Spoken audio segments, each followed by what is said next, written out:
شروع اللہ کا نام لے کر جو بڑا مہربان نہایت رحم والا ہے۔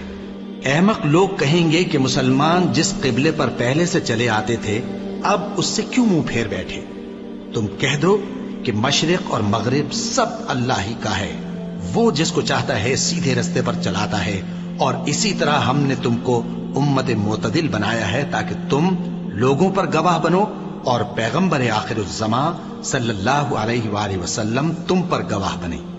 اور جس قبلے پر تم پہلے تھے اس کو ہم نے اس لیے مقرر کیا تھا کہ معلوم کریں کہ کون ہمارے پیغمبر کا تابع رہتا ہے اور کون الٹے پاؤں پھر جاتا ہے۔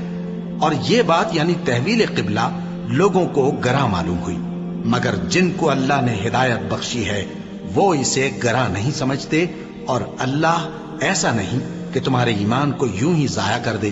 اللہ تو لوگوں پر بڑا مہربان ہے، صاحب رحمت ہے۔ اے پیغمبر صلی اللہ علیہ وآلہ وسلم، ہم تمہارا آسمان کی طرف منہ اٹھانا دیکھ رہے ہیں، سو ہم تم کو اسی قبلے کی طرف جس کو تم پسند کرتے ہو منہ کرنے کا حکم دیں گے۔ تو اپنا منہ مسجد حرام یعنی خانہ کعبہ کی طرف پھیر لو، اور تم لوگ جہاں ہوا کرو نماز پڑھنے کے وقت اسی مسجد کی طرف منہ کر لیا کرو۔ اور جن لوگوں کو کتاب دی گئی ہے وہ خوب جانتے ہیں کہ یہ نیا قبلہ ان کے پروردگار کی طرف سے حق ہے، اور جو کام یہ لوگ کرتے ہیں اللہ ان سے بے خبر نہیں۔ اور اگر تم ان اہل کتاب کے پاس تمام نشانیاں بھی لے کر آؤ تو بھی یہ تمہارے قبلے کی پیروی نہ کریں، اور تم بھی ان کے قبلے کی پیروی کرنے والے نہیں ہو، اور ان میں سے بھی بعض کے قبلے کے پیرو نہیں۔ اور اگر تم باوجود اس کے کہ تمہارے پاس علم یعنی اللہ کا حکم آ چکا ہے ان کی خواہشوں کے پیچھے چلو گے تو ظالموں میں ہو جاؤ گے۔ جن لوگوں کو ہم نے کتاب دی ہے وہ ان پیغمبر آخر الزماں صلی اللہ علیہ وآلہ وسلم کو اس طرح پہچانتے ہیں جس طرح اپنے بیٹوں کو پہچانا کرتے ہیں، مگر ایک فریق ان میں سے سچی بات کو جان بوجھ کر چھپا رہا ہے۔ اے پیغمبر صلی اللہ علیہ وآلہ وسلم، یہ نیا قبلہ تمہارے پروردگار کی طرف سے حق ہے، تو تم ہرگز شک کرنے والوں میں نہ ہونا۔ اور ہر ایک شخص کے لیے ایک سمت مقرر ہے جدھر وہ عبادت کے وقت منہ کیا کرتا ہے، تو تم نیکیوں میں سبقت حاصل کرو۔ تم جہاں ہوگے اللہ تم سب کو جمع کرے گا، بے شک اللہ ہر چیز پر قادر ہے۔ اور تم جہاں سے نکلو نماز میں اپنا منہ مسجد حرام کی طرف کر لیا کرو، بے شبہ یہ تمہارے پروردگار کی طرف سے حق ہے، اور تم لوگ جو کچھ کرتے ہو اللہ اس سے بے خبر نہیں۔ اور تم جہاں سے نکلو مسجد حرام کی طرف منہ کر کے نماز پڑھا کرو، اور مسلمانوں تم جہاں ہوا کرو اسی مسجد کی طرف رخ کیا کرو۔ یہ تاکید اس لیے کی گئی ہے کہ لوگ تم کو کسی طرح کا الزام نہ دے سکیں، مگر ان میں سے جو ظالم ہیں وہ الزام دیں تو دیں، سو ان سے مت ڈرنا اور مجھی سے ڈرتے رہنا۔ اور یہ بھی مقصود ہے کہ میں تم کو اپنی تمام نعمتیں بخشوں، اور یہ بھی کہ تم راہ راست پر چلو۔ جس طرح من جملہ اور نعمتوں کے ہم نے تمہیں میں سے ایک رسول بھیجے ہیں جو تم کو ہماری آیتیں پڑھ پڑھ کر سناتے اور تمہیں پاک بناتے، اور کتاب یعنی قرآن اور دانائی سکھاتے ہیں، اور ایسی باتیں بتاتے ہیں جو تم پہلے نہیں جانتے تھے۔ سو تم مجھے یاد کیا کرو، میں تمہیں یاد کیا کروں گا، اور میرا احسان مانتے رہنا اور میری ناشکری نہ کرنا۔ اے ایمان والو، صبر اور نماز سے مدد لیا کرو، بے شک اللہ صبر کرنے والوں کے ساتھ ہے۔ اور جو لوگ اللہ کی راہ میں مارے جائیں ان کی نسبت یہ نہ کہنا کہ وہ مرے ہوئے ہیں، وہ مردہ نہیں بلکہ زندہ ہیں، لیکن تم کو شعور نہیں۔ اور ہم کسی قدر خوف اور بھوک اور مال اور جانوں اور میووں کے نقصان سے تمہاری آزمائش کریں گے۔ اور صبر کرنے والوں کو بشارت سنا دو کہ ان لوگوں پر جب کوئی مصیبت واقع ہوتی ہے تو کہتے ہیں کہ ہم اللہ ہی کا مال ہیں اور اسی کی طرف لوٹ کر جانے والے ہیں۔ یہی لوگ ہیں جن پر ان کے پروردگار کی عنایتیں ہیں اور خصوصی رحمت بھی ہے، اور یہی سیدھے رستے پر ہے۔ بے شک کوہ صفا اور مروہ اللہ کی نشانیوں میں سے ہیں، تو جو شخص خانہ کعبہ کا حج یا عمرہ کرے اس پر کچھ گناہ نہیں کہ دونوں کے درمیان چکر لگائے، بلکہ یہ ایک نیک کام ہے، اور جو کوئی نیک کام کرے تو اللہ قدردان ہے، دانا ہے۔ جو لوگ ہمارے حکموں اور ہدایتوں کو جو ہم نے نازل کی ہیں کسی غرض فاسد سے چھپاتے ہیں، باوجود کہ ہم نے ان کو لوگوں کے سمجھانے کے لیے اپنی کتاب میں کھول کھول کر بیان کر دیا ہے۔ ایسوں پر اللہ اور تمام لعنت کرنے والے لعنت کرتے ہیں۔ ہاں، جو توبہ کرتے ہیں اور اپنی حالت درست کر لیتے ہیں اور احکام الہی کو صاف صاف بیان کر دیتے ہیں تو میں ان کے قصور معاف کر دیتا ہوں، اور میں بڑا معاف کرنے والا بڑا مہربان ہوں۔ جو لوگ کافر ہوئے اور کافر ہی مرے، ایسوں پر اللہ کی اور فرشتوں کی اور انسانوں کی سب کی لعنت، وہ ہمیشہ اسی لعنت میں گرفتار رہیں گے۔ ان سے نہ تو عذاب ہلکا ہی کیا جائے گا اور نہ انہیں کچھ مہلت ملے گی۔ اور لوگوں، تمہارا معبود ایک ہی معبود ہے، اس بڑے مہربان اور رحم والے کے سوا کوئی عبادت کے لائق نہیں۔ بے شک آسمانوں اور زمین کے پیدا کرنے میں اور رات اور دن کے ایک دوسرے کے پیچھے آنے جانے میں اور کشتیوں اور جہازوں میں جو سمندر میں لوگوں کے فائدے کے لیے رواں ہیں، اور میں جس کو اللہ آسمان سے برساتا اور اس سے زمین کو اس کے مردہ ہو جانے کے بعد زندہ یعنی خشک ہو جانے کے بعد سرسبز کر دیتا ہے، اور زمین پر ہر قسم کے جانور پھیلانے میں اور ہواؤں کے چلانے میں اور بادلوں میں جو آسمان اور زمین کے درمیان گھرے رہتے ہیں، عقل مندوں کے لیے اللہ کی قدرت کی نشانیاں ہیں۔ اور بعض لوگ ایسے ہیں جو غیر اللہ کو اللہ کا شریک بناتے اور ان سے اللہ کی سی محبت کرتے ہیں، لیکن جو ایمان والے ہیں وہ تو اللہ ہی کے سب سے زیادہ دوستدار ہیں۔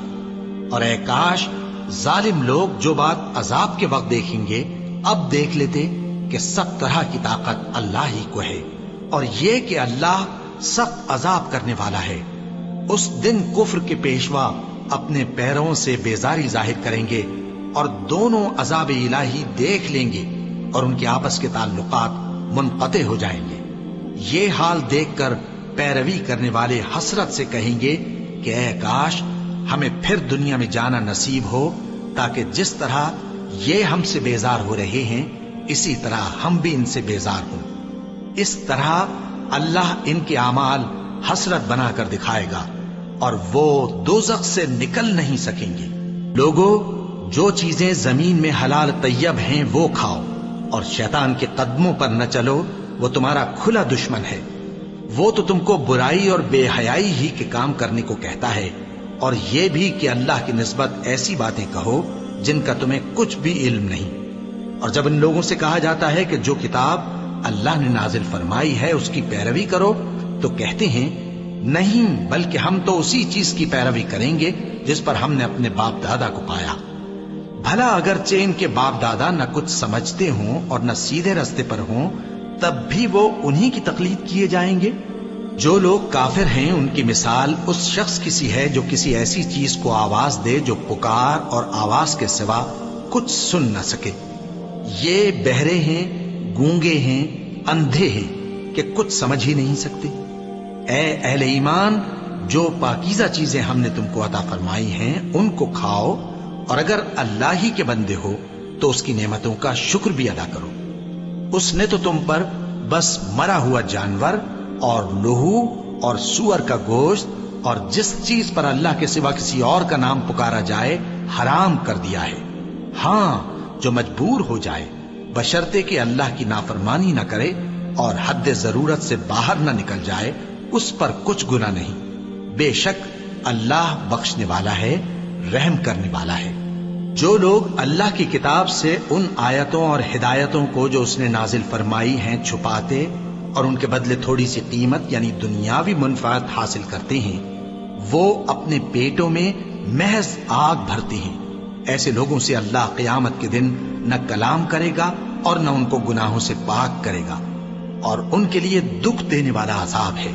یہ وہ لوگ ہیں جنہوں نے ہدایت چھوڑ کر گمراہی اور بخشش چھوڑ کر عذاب خرید لیا۔ یہ آتش جہنم کی کیسی برداشت کرنے والے ہیں۔ یہ اس لیے کہ اللہ نے کتاب سچائی کے ساتھ نازل فرمائی، اور جن لوگوں نے اس کتاب میں اختلاف کیا وہ ضد میں آ کر نیکی سے دور ہو گئے ہیں۔ نیکی یہی نہیں کہ تم مشرق و مغرب کو قبلہ سمجھ کر ان کی طرف منہ کر لو، بلکہ نیکی یہ ہے کہ لوگ اللہ پر اور روز آخر پر اور فرشتوں پر اور اللہ کی کتاب پر اور پیغمبروں پر ایمان لائیں، اور مال باوجود عزیز رکھنے کے رشتہ داروں اور یتیموں اور محتاجوں اور مسافروں اور مانگنے والوں کو دیں، اور گردنوں کے چھڑانے میں خرچ کریں، اور نماز پڑھیں اور زکوٰۃ دیں، اور جب عہد کر لیں تو اس کو پورا کریں، اور سختی اور تکلیف میں اور جنگ کے وقت ثابت قدم رہیں۔ یہی لوگ ہیں جو ایمان میں سچے ہیں، اور یہی ہیں جو اللہ سے ڈرنے والے ہیں۔ مومنوں، تم کو مقتولوں کے بارے میں قصاص یعنی خون کے بدلے خون کا حکم دیا جاتا ہے، اس طرح پر کہ آزاد کے بدلے آزاد مارا جائے، اور غلام کے بدلے غلام، اور عورت کے بدلے عورت۔ اور اگر قاتل کو اس کے مقتول بھائی کے قصاص میں سے کچھ معاف کر دیا جائے تو وارث مقتول کو پسندیدہ طریق سے قرارداد کی پیروی یعنی مطالبہ خون بہا کرنا اور قاتل کو خوشخوئی کے ساتھ ادا کرنا چاہیے۔ یہ تمہارے پروردگار کی طرف سے تمہارے لیے آسانی اور مہربانی ہے۔ اب جو اس کے بعد زیادتی کرے اس کے لیے دکھ کا عذاب ہے۔ اور اے اہل عقل، حکم قصاص میں تمہاری زندگانی ہے کہ تم قتل و خونریزی سے بچو۔ تم پر فرض کیا جاتا ہے کہ جب تم میں سے کسی کو موت کا وقت آ جائے تو اگر وہ کچھ مال چھوڑ جانے والا ہو تو ماں باپ اور رشتہ داروں کے لیے دستور کے مطابق وصیت کر جائے۔ اللہ سے ڈرنے والوں پر یہ ایک حق ہے۔ پھر جو شخص وصیت کو سننے کے بعد اس کو بدل ڈالے تو اس کے بدلنے کا گناہ انہی لوگوں پر ہے جو اس کو بدلے، اور بے شک اللہ سنتا جانتا ہے۔ اب اگر کسی کو وصیت کرنے والے کی طرف سے کسی وارث کی طرفداری یا حق تلفی کا اندیشہ ہو تو اگر وہ وصیت کو بدل کر وارثوں میں صلح کرا دے تو اس پر کچھ گناہ نہیں، بے شک اللہ بخشنے والا ہے، رحم والا ہے۔ مومنوں، تم پر روزے فرض کیے گئے ہیں جس طرح تم سے پہلے لوگوں پر فرض کیے گئے تھے تاکہ تم پرہیزگار بنو۔ روزوں کے دن گنتی کے چند روز ہیں، تو جو شخص تم میں سے بیمار ہو یا سفر میں ہو تو دوسرے دنوں میں روزوں کا شمار پورا کر لے۔ اور جو لوگ روزہ رکھنے کی طاقت رکھیں لیکن رکھیں نہیں، وہ روزے کے بدلے محتاج کو کھانا کھلا دیں۔ اور جو کوئی اپنی مرضی سے زیادہ نیکی کرے تو اس کے حق میں زیادہ اچھا ہے، اور اگر سمجھو تو روزہ رکھنا ہی تمہارے حق میں بہتر ہے۔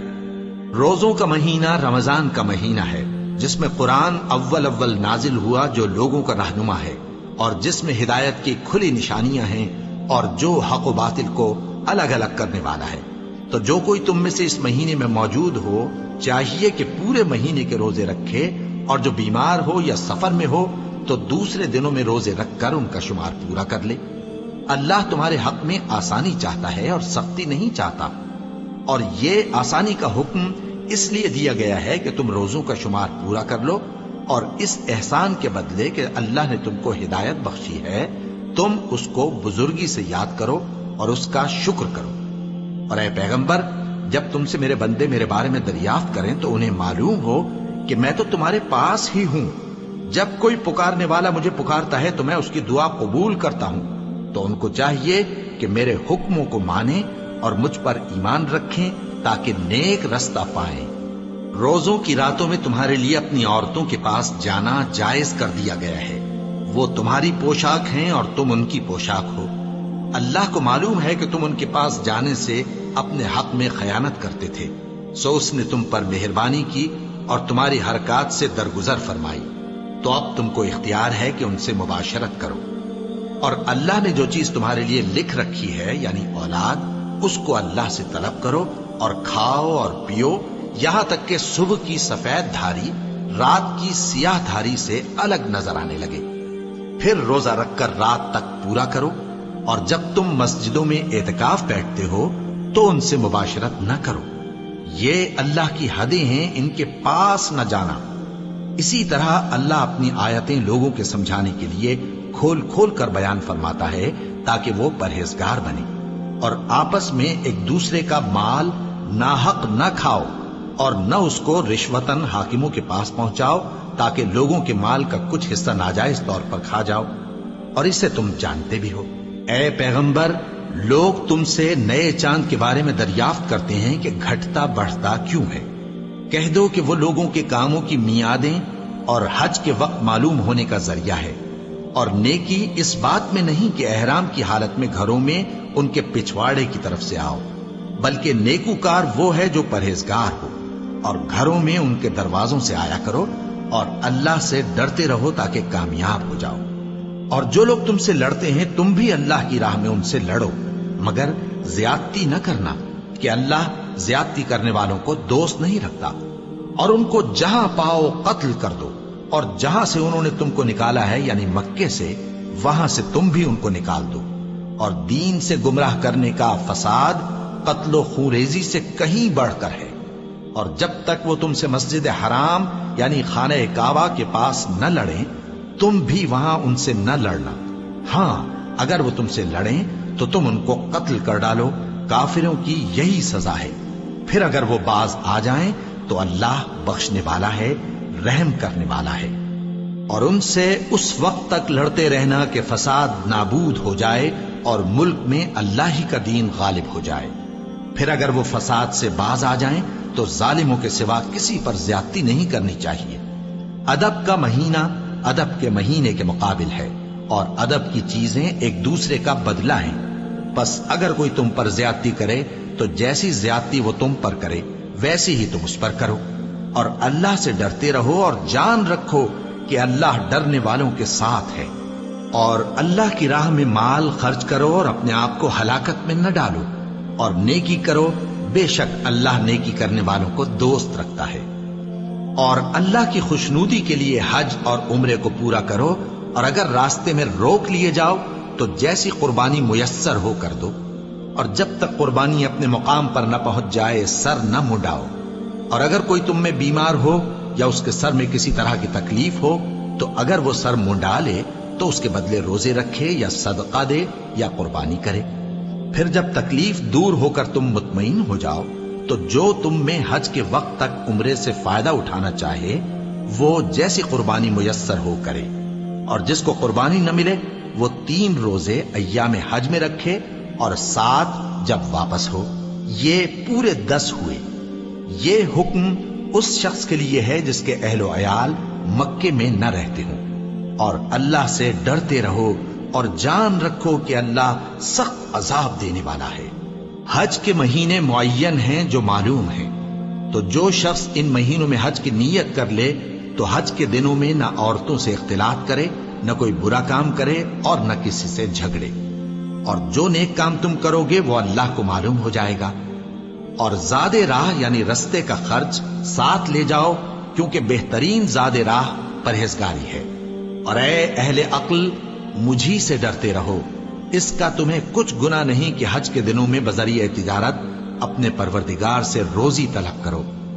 اور جب عرفات سے واپس ہونے لگو تو مشعر حرام یعنی مزدلفہ میں اللہ کا ذکر کرو، اور اس طرح ذکر کرو جس طرح اس نے تم کو سکھایا، اور اس سے پیشتر تم لوگ ان طریقوں سے محض ناواقف تھے۔ پھر جہاں سے اور لوگ واپس ہوں وہیں سے تم بھی واپس ہو، اور اللہ سے بخشش مانگو، بے شک اللہ بخشنے والا ہے، رحمت کرنے والا ہے۔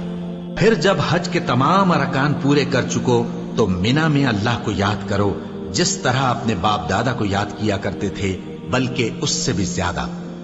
اور بعض لوگ ایسے ہیں جو اللہ سے التجا کرتے ہیں کہ اے پروردگار ہم کو جو دینا ہے دنیا ہی میں دے دے، اور ایسے لوگوں کا آخرت میں کچھ حصہ نہیں۔ اور بعض ایسے ہیں کہ دعا کرتے ہیں کہ پروردگار ہم کو دنیا میں بھی نعمت عطا فرما اور آخرت میں بھی نعمت بخشیو اور دوزخ کے عذاب سے محفوظ رکھیو۔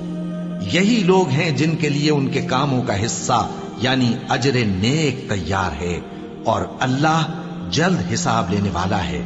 اور قیام منا کے دنوں میں جو گنتی کے دن ہیں اللہ کو یاد کرو، اگر کوئی جلدی کرے اور 2 ہی دن میں چل دے تو اس پر بھی کچھ گناہ نہیں، اور جو بات تک ٹھہرا رہے اس پر بھی کچھ گناہ نہیں۔ یہ باتیں اس شخص کے لیے ہیں جو اللہ سے ڈرے، اور تم لوگ اللہ سے ڈرتے رہو اور جان رکھو کہ تم سب اس کے پاس جمع کیے جاؤ گے۔ اور کوئی شخص تو ایسا ہے جس کی گفتگو دنیا کی زندگی میں تم کو دلکش معلوم ہوتی ہے، اور وہ اپنے معافی ضمیر پر یعنی اس بات پر جو اس کے دل میں ہے اللہ کو گواہ بناتا ہے، حالانکہ وہ سخت جھگڑالو ہے۔ اور جب پیٹ پھیر کر چلا جاتا ہے تو زمین میں دوڑتا پھرتا ہے تاکہ اس میں فتنہ انگیزی کرے، اور کھیتی کو برباد اور انسانوں اور حیوانوں کی نسل کو نابود کر دے، اور اللہ فتنہ انگیزی کو پسند نہیں کرتا۔ اور جب اس سے کہا جاتا ہے کہ اللہ سے خوف کر تو غرور اس کو گناہ میں پھنسا دیتا ہے، سو اس کو جہنم کافی ہے اور وہ بہت برا ٹھکانہ ہے۔ اور کوئی شخص ایسا ہے کہ اللہ کی خوشنودی حاصل کرنے کے لیے اپنی جان بیچ ڈالتا ہے، اور اللہ بندوں پر بہت مہربان ہے۔ مومنو، اسلام میں پورے پورے داخل ہو جاؤ اور شیطان کے پیچھے نہ چلو، وہ تو تمہارا کھلا دشمن ہے۔ پھر اگر تم احکام روشن پہنچ جانے کے بعد لڑکھڑا جاؤ تو جان رکھو کہ اللہ غالب ہے، حکمت والا ہے۔ کیا یہ لوگ اسی بات کے منتظر ہیں کہ ان پر اللہ کا عذاب بادل کے سائبانوں میں نازل ہو اور فرشتے بھی اتر آئیں اور کام تمام کر دیا جائے؟ اور سب کاموں کا رجوع اللہ ہی کی طرف ہے۔ اے پیغمبر، بنی اسرائیل سے پوچھو کہ ہم نے ان کو کتنی کھلی نشانیاں دی، اور جو شخص اللہ کی نعمت کو اپنے پاس آنے کے بعد بدل دے تو اللہ سخت عذاب کرنے والا ہے۔ اور جو کافر ہیں ان کے لیے دنیا کی زندگی خوشنما کر دی گئی ہے، اور وہ مومنوں سے تمسخر کرتی ہیں، لیکن جو پرہیزگار ہیں وہ قیامت کے دن ان سے اوپر ہوں گے۔ اور اللہ جس کو چاہتا ہے بے حساب رزق دیتا ہے۔ پہلے تو سب لوگوں کا ایک ہی مذہب تھا، لیکن وہ آپس میں اختلاف کرنے لگے تو اللہ نے ان کی طرف بشارت دینے والے اور ڈر سنانے والے پیغمبر بھیجے، اور ان پر سچائی کے ساتھ کتابیں نازل کی، تاکہ جن امور میں لوگ اختلاف کرتے تھے ان کا ان میں فیصلہ کر دے۔ اور اس میں اختلاف بھی انہی لوگوں نے کیا جن کو کتاب دی گئی تھی، باوجود کہ ان کے پاس کھلے ہوئے احکام آ چکے تھے، اور یہ اختلاف انہوں نے صرف آپس کی ضد سے کیا۔ تو جس امر حق میں وہ اختلاف کرتے تھے اللہ نے اپنی مہربانی سے مومنوں کو اس کی راہ دکھا دی، اور اللہ جس کو چاہتا ہے سیدھا رستہ دکھا دیتا ہے۔ کیا تم یہ خیال کرتے ہو کہ یوں ہی بہشت میں داخل ہو جاؤ گے، اور ابھی تم کو پہلے لوگوں کی سی مشکلیں تو پیش آئی ہی نہیں؟ ان کو بڑی بڑی سختیاں اور تکلیفیں پہنچیں، اور وہ صعوبتوں میں ہلا ہلا دیے گئے، یہاں تک کہ پیغمبر اور مومن لوگ جو ان کے ساتھ تھے سب پکار اٹھے کہ کب اللہ کی مدد آئے گی۔ دیکھو اللہ کی مدد عنقریب آیا چاہتی ہے۔ اے نبی، لوگ تم سے پوچھتے ہیں کہ اللہ کی راہ میں کس طرح کا مال خرچ کریں۔ کہہ دو کہ جو چاہو خرچ کرو، لیکن جو مال خرچ کرنا چاہو وہ درجہ بدرجہ اہل استحقاق یعنی ماں باپ کو اور قریب کے رشتہ داروں کو اور یتیموں کو اور محتاجوں کو اور مسافروں کو سب کو دو، اور جو بھلائی تم کرو گے اللہ اس کو جانتا ہے۔ مسلمانوں، تم پر اللہ کے رستے میں لڑنا فرض کر دیا گیا ہے، اور وہ تمہیں ناگوار تو ہوگا، مگر عجب نہیں کہ ایک چیز تم کو بری لگے اور وہ تمہارے حق میں بھلی ہو، اور عجب نہیں کہ ایک چیز تم کو بھلی لگے اور وہ تمہارے لیے مضر ہو، اور ان باتوں کو اللہ ہی بہتر جانتا ہے اور تم نہیں جانتے۔ اے پیغمبر، لوگ تم سے عزت والے مہینوں میں لڑائی کرنے کے بارے میں دریافت کرتے ہیں، کہہ دو کہ ان میں لڑنا بڑا گناہ ہے، اور اللہ کی راہ سے روکنا اور اس سے کفر کرنا اور مسجد حرام یعنی خانہ کعبہ میں جانے سے بند کرنا اور اہل مسجد کو اس میں سے نکال دینا جو یہ کفار کرتے ہیں، اللہ کے نزدیک اس سے بھی زیادہ گناہ ہے، اور فتنہ انگیزی خونریزی سے بھی بڑھ کر ہے۔ اور یہ لوگ ہمیشہ تم سے لڑتے رہیں گے، یہاں تک کہ اگر مقدور رکھیں تو تم کو تمہارے دین سے پھیر دیں، اور جو کوئی تم میں سے اپنے دین سے پھر کر کافر ہو جائے گا اور کافر ہی مرے گا تو ایسے لوگوں کے اعمال دنیا اور آخرت دونوں میں برباد ہو جائیں گے، اور یہی لوگ دوزخ میں جانے والے ہیں جس میں ہمیشہ رہیں گے۔ جو لوگ ایمان لائے اور اللہ کے لیے وطن چھوڑ گئے اور کفار سے جنگ کرتے رہے وہی اللہ کی رحمت کے امیدوار ہیں، اور اللہ بخشنے والا ہے، رحمت کرنے والا ہے۔ اے پیغمبر، لوگ تم سے شراب اور جوئے کا حکم دریافت کرتے ہیں، کہہ دو کہ ان میں گناہ بڑے ہیں اور لوگوں کے لیے کچھ فائدے بھی ہیں، مگر ان کے گناہ فائدوں سے کہیں زیادہ ہیں۔ اور یہ بھی تم سے پوچھتے ہیں کہ اللہ کی راہ میں کون سا مال خرچ کریں، کہہ دو کہ جو ضرورت سے زیادہ ہو۔ اس طرح اللہ تمہارے لیے اپنے احکام کھول کھول کر بیان فرماتا ہے تاکہ تم سوچو، یعنی دنیا اور آخرت کی باتوں میں غور کرو۔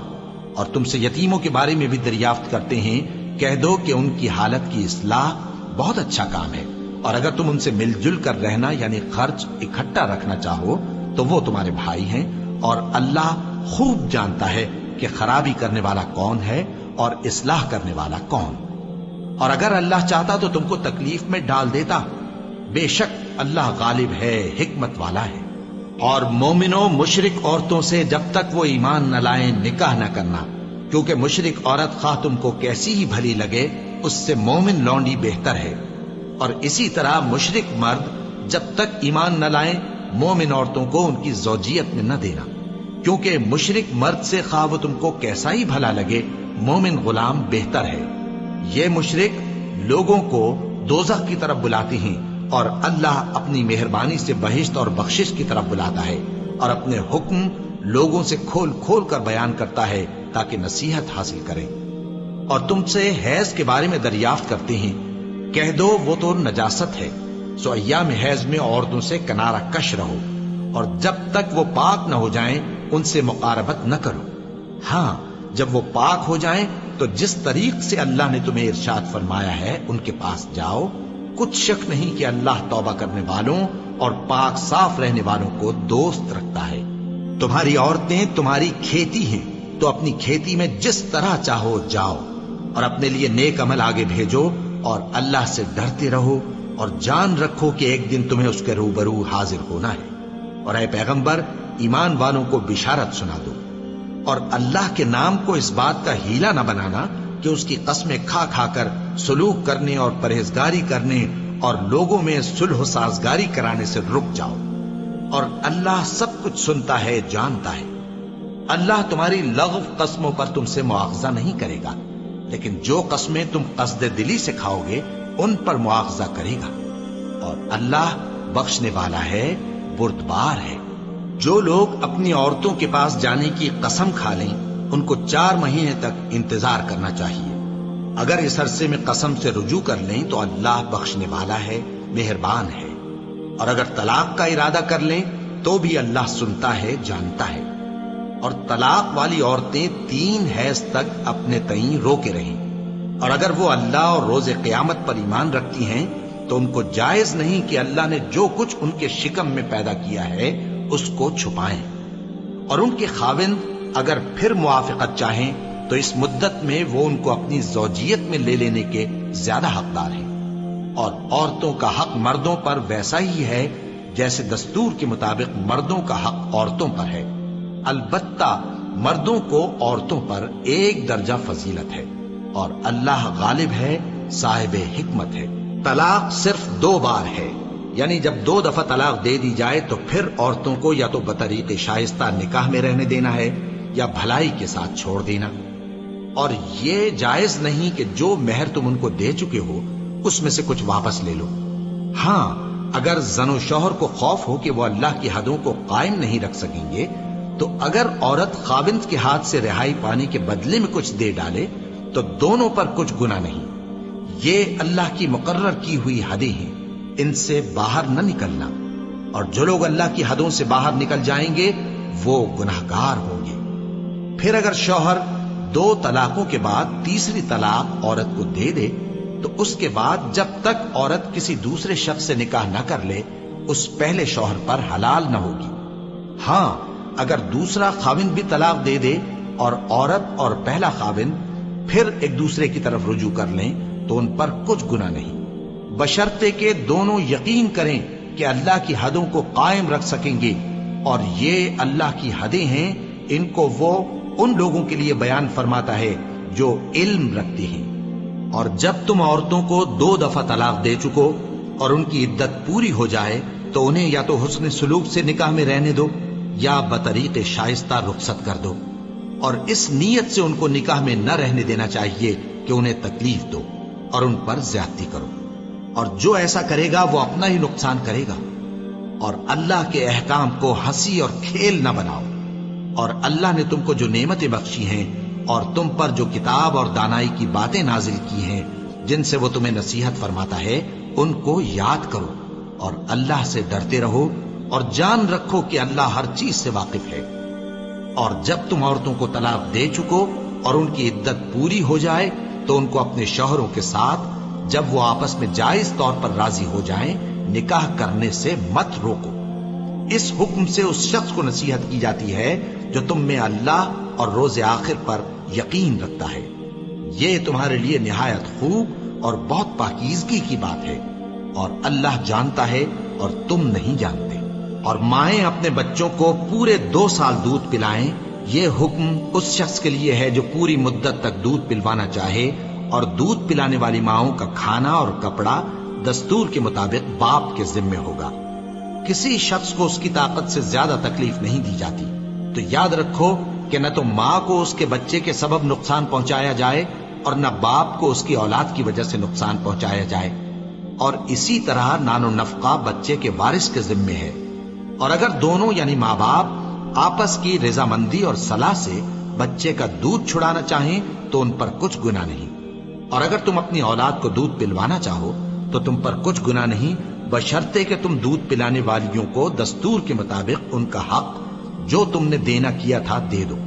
اور اللہ سے ڈرتے رہو اور جان رکھو کہ جو کچھ تم کرتے ہو اللہ اس کو دیکھ رہا ہے۔ اور جو لوگ تم میں سے مر جائیں اور عورتیں چھوڑ جائیں تو وہ عورتیں 4 مہینے اور 10 دن اپنے آپ کو روکے رہیں، اور جب یہ عدت پوری کر چکیں اور اپنے حق میں پسندیدہ کام یعنی نکاح کر لیں تو تم پر کچھ گناہ نہیں، اور اللہ تمہارے سب کاموں سے واقف ہے۔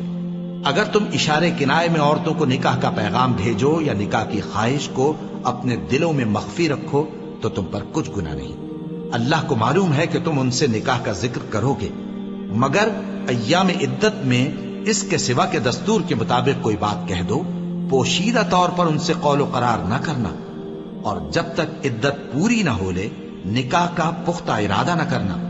اور جان رکھو کہ جو کچھ تمہارے دلوں میں ہے اللہ کو سب معلوم ہے، تو اس سے ڈرتے رہو، اور جان رکھو کہ اللہ بخشنے والا ہے، حلم والا ہے۔ اور اگر تم عورتوں کو ان کے پاس جانے یا ان کا مہر مقرر کرنے سے پہلے طلاق دے دو تو تم پر کچھ گناہ نہیں، ہاں ان کو دستور کے مطابق کچھ خرچ ضرور دو، یعنی مقدور والا اپنے مقدور کے مطابق دے اور تنگ دست اپنی حیثیت کے مطابق۔ نیک لوگوں پر یہ ایک طرح کا حق ہے۔ اور اگر تم عورتوں کو ان کے پاس جانے سے پہلے طلاق دے دو لیکن مہر مقرر کر چکے ہو تو آدھا مہر دینا ہوگا۔ ہاں اگر عورتیں مہر بخش دیں یا مرد جن کے ہاتھ میں عقد نکاح ہے اپنا حق چھوڑ دیں اور پورا مہر دے دیں تو ان کو اختیار ہے۔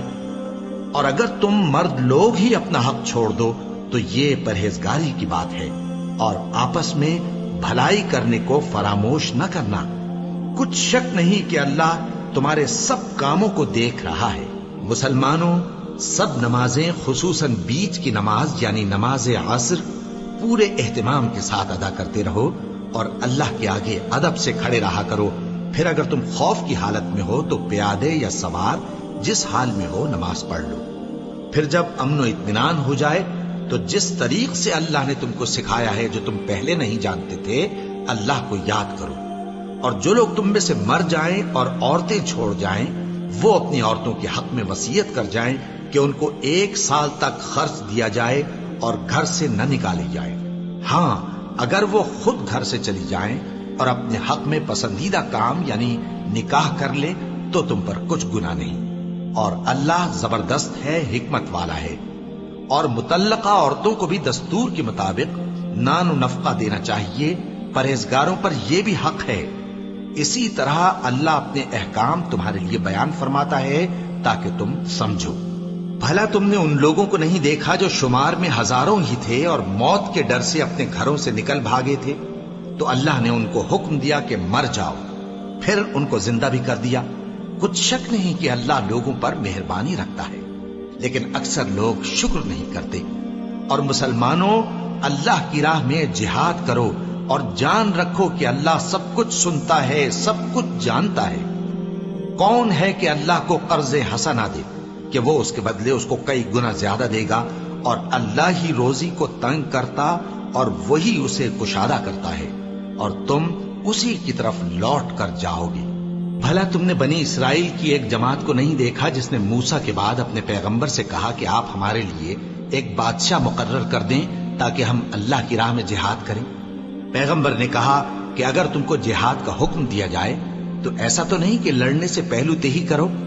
وہ کہنے لگے کہ ہم اللہ کی راہ میں کیوں نہ لڑیں گے جبکہ ہم وطن سے خارج اور بال بچوں سے جدا کر دیے گئے۔ پھر جب ان کو جہاد کا حکم دیا گیا تو چند اشخاص کے سوا سب پھر گئے، اور اللہ ظالموں سے خوب واقف ہے۔ اور پیغمبر نے ان سے یہ بھی کہا کہ اللہ نے تم پر طالوت کو بادشاہ مقرر فرمایا ہے۔ وہ بولے کہ اسے ہم پر بادشاہی کا حق کیوں کر ہو سکتا ہے؟ اس سے بڑھ کر بادشاہی کے مستحق تو ہم ہیں، اور اس کے پاس تو بہت سی دولت بھی نہیں۔ پیغمبر نے کہا کہ اللہ نے اس کو تم پر فضیلت دی ہے اور بادشاہی کے لیے منتخب فرمایا ہے۔